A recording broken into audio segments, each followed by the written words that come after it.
Hello everyone, welcome to part 7 of reading my journal.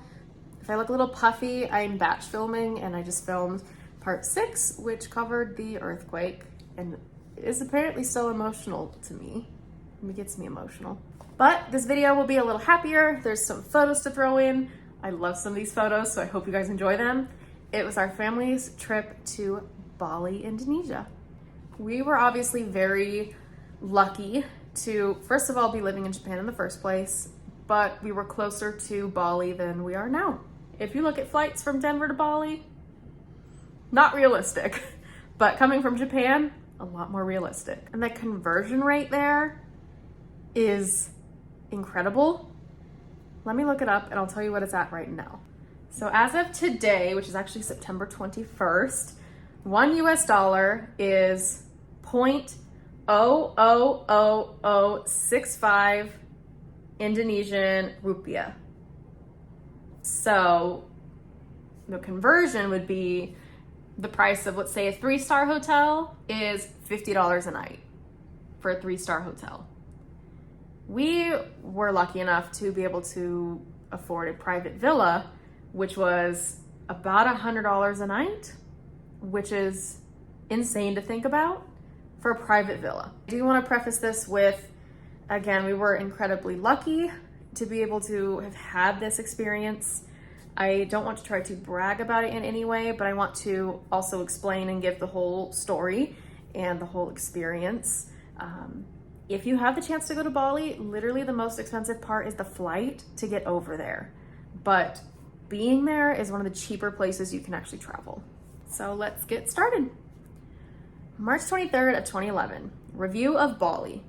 Our school had spring break early because of the earthquake about 2 weeks ago. So my family went to Bali.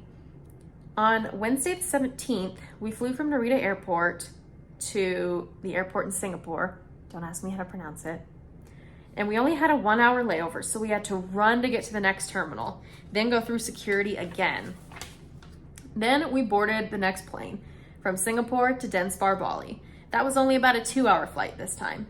When we got to Bali, we had to go through 1 or 2 things that needed our passport. I'm guessing customs.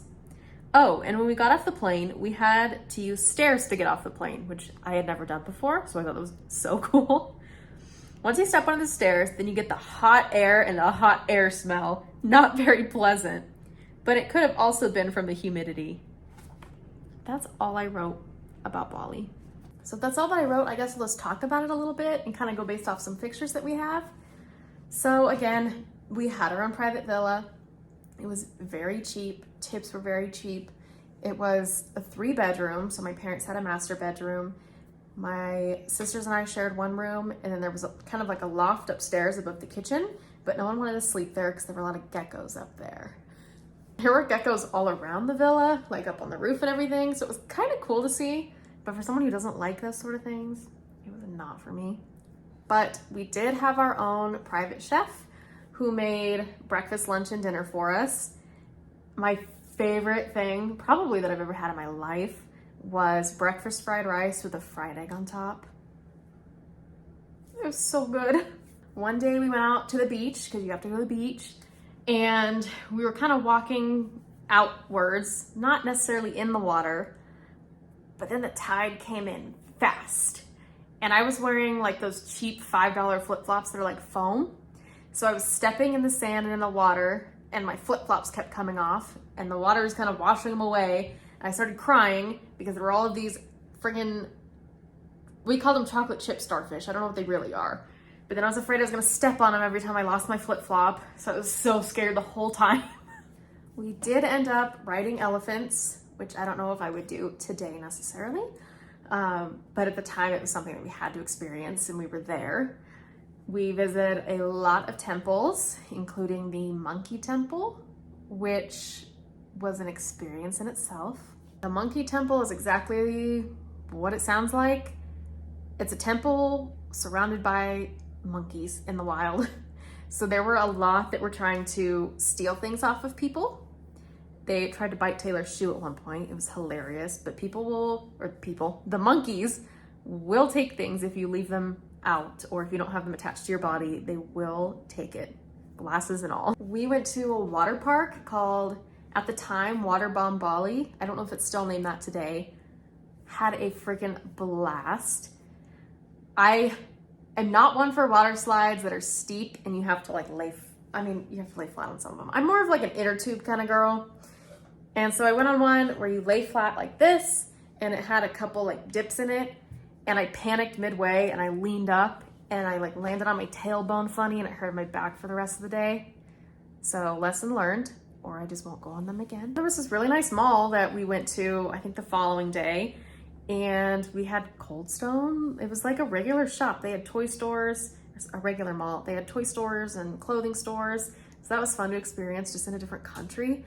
And they look so nice. Like the mall is so nice and it's so clean and updated. It was, you wouldn't think it would be like that. Then the plane ride home, I've said this to myself ever since we went. We had a layover in Singapore, and I think this time it was 8 hours. And that airport is one of the top airports in the world because it's so amazing, like everything they have in there. So from what I recall, there was a movie theater with like 4 different movies playing, just like a small theater room, not a big one.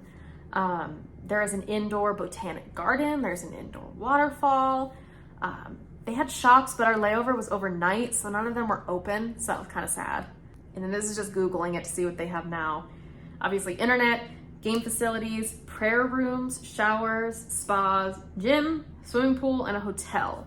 Because I guess that's a big hub for layovers, and Singapore's just an amazing country, I hear. So that was one of the most amazing experiences in my life. I will never have another trip like that in my life. I would like to think I will, but it probably won't happen. Thank you all for watching. I'll see you in the next video.